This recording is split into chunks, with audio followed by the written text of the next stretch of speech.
Welcome to Sharma ji की कहानियाँ। हमारी आज की कहानी है माँ की तनख्वाह। अपने बेटे से कई बार बोल चुकी थी कि अब उनसे शर्मा जी के घर का काम नहीं होता, इसलिए वह उन्हें अपने साथ ले जाए। इस बार भी जब बेटे से बात हुई तो बेटा बोला, मैं भी क्या करूँ, मेरी कमाई ज़्यादा नहीं है।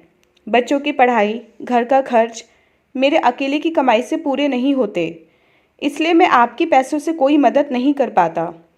मैं तो शहर में रहना भी नहीं चाहता, लेकिन क्या करूं, यहाँ अच्छे स्कूल हैं ही नहीं। बच्चों के भविष्य के लिए शहर में रहना मेरी मजबूरी है माँ। मैं आपको भी ले चलता, लेकिन क्या करूं, मेरा घर छोटा है, मेरी तनख्वाह भी कम है। अब मालिक ने बोला है कि कुछ समय बाद वो मेरी तनख्वाह बढ़ा देंगे, तब मैं आपको ले चलूँगा। मेरी खातिर आप कुछ दिन और नौकरी कर लो शर्मा जी के यहाँ, वो भी थोड़े समय बाद कोई और काम करने वाली ढूंढ लेंगे, तब तक आप उनके यहाँ ही रहो। शर्मा जी ने बुरे समय में हमारा इतना साथ दिया है, अब उनके बुरे समय में हम ही तो काम आएंगे ना माँ। और वैसे भी वो लोग आपको घर का सदस्य समझते हैं, नौकरानी नहीं। सुधा देवी बोली, पर बेटा मुझसे अब इतना काम नहीं होता, मेरे घुटनों में दर्द रहता है, जितना बन पाता है उतना कर लेती हूँ। अब थोड़े से काम के लिए उनसे पूरी तनख्वाह लेना अच्छी बात थोड़े ही है, इसलिए मैं बोल रही हूँ तो मुझे अपने साथ ले चल। मैं चली गई तो वो किसी न किसी को रख ही लेंगे। सुनते ही उनका बेटा रवि गुस्से में बोला, ओफो माँ, आपको एक बात समझ में नहीं आती क्या? मैं कुछ महीनों बाद आकर आपको ले जाऊंगा, तब तक शर्मा जी के यहाँ ही काम करती रहो। अपने बेटे का ये रूप देखकर सुधा जी स्तब्ध रह गई। उन्हें समझ ही नहीं आ रहा था कि उन्होंने ऐसा क्या कह दिया जो उनका बेटा इतना गुस्सा हो रहा है। वो आज तक काम करके अपना और अपने परिवार का भरण पोषण करती आई थी, सारी तनख्वाह भी बेटे को ही दे देती थी, लेकिन अब उनकी तबीयत ठीक नहीं रहती थी, इसलिए उन्होंने उसे साथ चलने को कह दिया।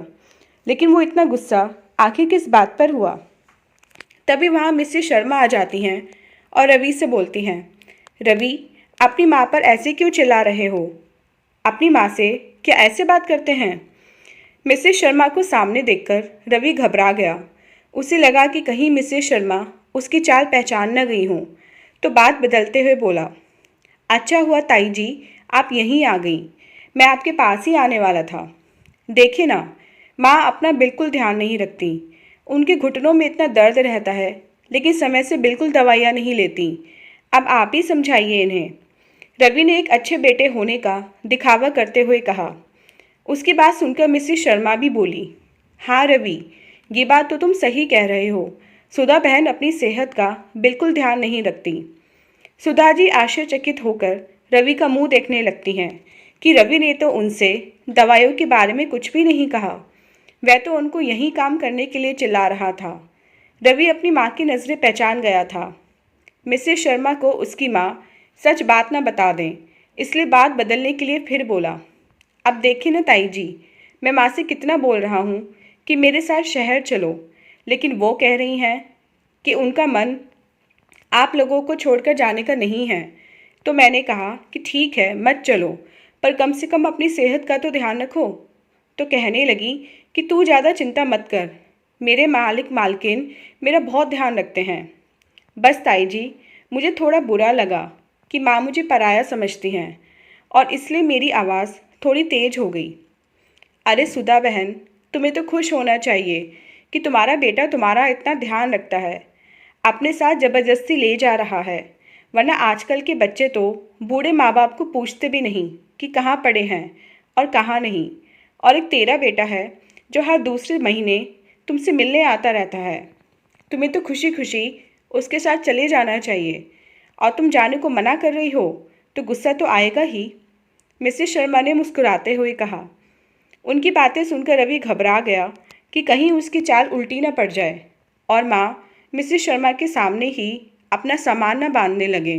तब तो बड़ी मुश्किल खड़ी हो जाएगी, उसके घर में कलह मच जाएगी, क्योंकि आते समय उसकी पत्नी ने उसे धमकाते हुए कहा था कि अगर वो माँ को अपने साथ लेकर आया तो वो अपने मायके चली जाएगी। बूढ़ी माँ के लिए रवि अपनी पत्नी को नाराज़ नहीं कर सकता था, वैसे भी उसे अपनी माँ से कोई खास लगाव भी नहीं था। वो तो बस यहाँ उनकी तनख्वाह लेने आता था।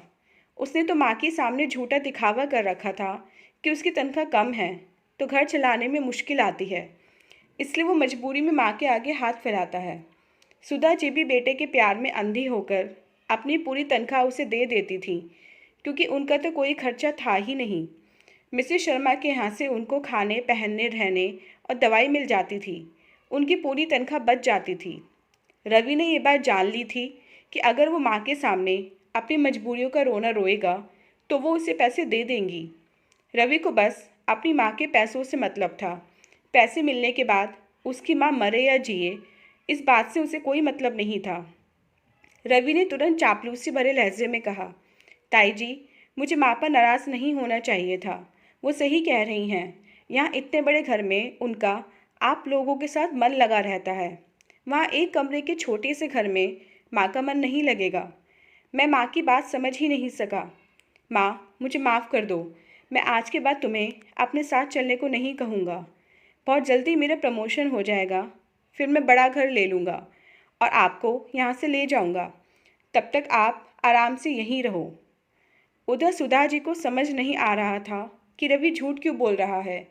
उन्होंने तो उसके साथ जाने को मना नहीं किया, उल्टा जब उन्होंने जाने को बोला तो उन पर चिल्लाने लगा। और अब मालकिन के सामने ऐसे जता रहा है जैसे मेरा ही जाने का मन नहीं है। कहीं ऐसा तो नहीं कि मेरा बेटा मुझे अपने साथ ले जाना ही नहीं चाहता, मुझे बहला रहा है। क्या उसे बस मेरे पैसों से मतलब है? लेकिन तभी उनके मन ने कहा कि नहीं नहीं, ऐसा नहीं हो सकता। मेरा बेटा तो मेरा बहुत ध्यान रखता है। ठीक ही तो कह रहा है। उसकी तनख्वाह है ही कितनी, ऊपर से मैं भी वहीं चली जाऊंगी तो उस पर दोहरी मार पड़ जाएगी। मेरी तनख्वाह भी नहीं मिलेगी और ऊपर से मेरा खर्च भी बढ़ जाएगा। रवि वहाँ तो मुझे काम करने देगा ही नहीं। मुझे उसकी बात को समझना चाहिए, उसकी मदद करनी चाहिए। इसलिए उन्होंने मिसेस शर्मा के सामने रवि को शर्मिंदगी से बचाने के लिए बोला, तू ठीक कह रहा है बेटा, मेरा वहाँ मन नहीं लगेगा, इसलिए मैं अभी यहीं रहूँगी। जब तू बड़ा घर ले लेगा तब तेरे साथ चलूँगी। अभी मैं मालकिन के यहाँ ही काम करती रहूँगी। मेरा मन भी लगा रहेगा और 4 पैसे भी हाथ में आएंगे।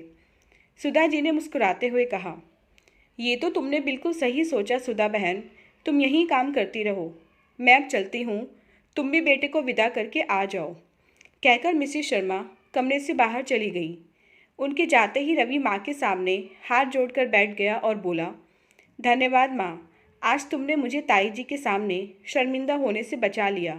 मैं तुमसे वादा करता हूँ कि बहुत जल्द मैं तुम्हें यहाँ से ले जाऊँगा। माँ, एक और बात कहनी थी आपसे, लेकिन समझ नहीं आ रहा कि कैसे कहूँ। अरे, शर्मा क्यों रहा है, बोलना। माँ, अब 1 साल तक मुझे छुट्टी नहीं मिलेगी, क्योंकि मुझे दिन रात मेहनत करके तरक्की करनी है। तो मैं तुमसे तुम्हारी तनख्वाह लेने भी नहीं आ पाऊँगा। तो क्या तुम शर्मा जी को बोलकर मेरे अकाउंट में अपनी तनख्वाह डलवा दिया करोगी? रवि ने बहुत भोलेपन से पूछा। उसकी आंखों में बेईमानी की चमक सुधा जी को नज़र ही नहीं आई। वो मुस्कुराकर बोली, अरे, तो इसमें इतना संकोच क्यों कर रहा था? मैं मालिक को बोलकर तेरे अकाउंट में पैसे डलवा दूंगी। सुधा जी अपने बेटे की चालाकी समझ ही नहीं पाई। रवि शहर जाकर अपनी पत्नी को सारी बात बताता है कि अब तो माँ के पास जाकर उनसे तनख्वाह लाने का झंझट भी खत्म। अब तो बैठे बिठाए यहीं रुपये मिल जाया करेंगे। दूसरी तरफ सुधा जी मिसेस शर्मा के घर में ज़्यादा से ज़्यादा काम करती रहीं, जिससे बेटे को ज़्यादा पैसा भेजा जा सके। लेकिन भगवान के घर देर है, अंधेर नहीं। मिसेस शर्मा का बेटा अनूप शहर में रवि के घर के पास ही रहता था।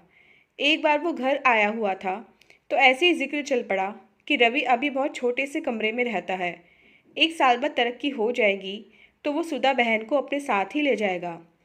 अपनी माँ की बात सुनकर अनूप चौंक पड़ता है और बोलता है, माँ, आपको किसने बताया कि रवि छोटे से कमरे में रहता है और उसकी तनख्वाह भी कम है?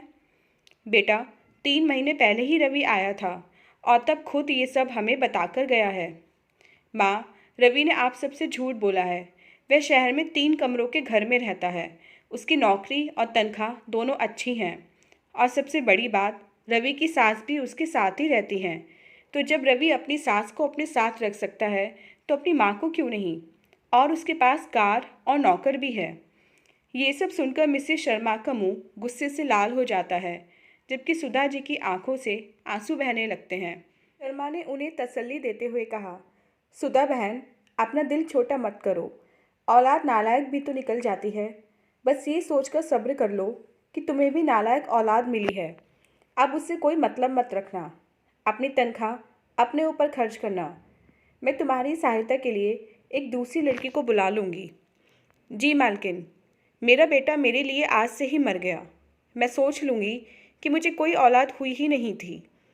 इसके बाद अगले महीने जब रवि को पैसे नहीं मिलते तो वह अपनी माँ को फ़ोन पर फ़ोन करता है, माँ, क्या हुआ पैसों का? आपने अभी तक पैसे डलवाए क्यों नहीं? मुझे बच्चों की फ़ीस भरनी है। सुधा जी उससे गुस्से में भरकर कहती हैं, नालायक, बेशरम, अपनी माँ से झूठ बोलते शर्म नहीं आती? और कितने झूठ बोलेगा, कितने बहाने बनाएगा? तेरी सारी असलियत मुझे पता चल चुकी है। सास को अपने पास रखते हुए तुझे अपना इतना बड़ा घर भी छोटा नहीं लगा, लेकिन माँ के लिए घर छोटा पड़ गया, जिसकी कमाई तेरा पूरा खानदान खा रहा है। आज के बाद तुझे मेरी तनख्वाह से एक भी पैसा नहीं मिलेगा, और ना ही मुझे कभी अपनी झूठी शक्ल दिखाना। कमाई खाने का इतना ही शौक़ है तो अपनी बीवी और सास को कमाने भेज दे। और हाँ, याद रखना, एक माँ की बद्दुआ कभी खाली नहीं जाती। और मेरी बद्दुआ है कि तेरे साथ भी तेरी औलाद यही करेगी जो तूने मेरे साथ किया है।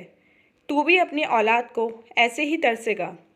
ये कहकर सुधा जी फ़ोन काट देती हैं और ईश्वर को धन्यवाद देती हैं, जिन्होंने वक्त रहते अनूप के रूप में आकर उनकी आंखें खोल दी। तो दोस्तों, ये थी हमारी आज की कहानी। उम्मीद करती हूँ ये कहानी आपको पसंद आई होगी। मिलते हैं अपनी नेक्स्ट वीडियो में इससे नेक्स्ट कहानी के साथ। तब तक के लिए आज्ञा दीजिए। धन्यवाद।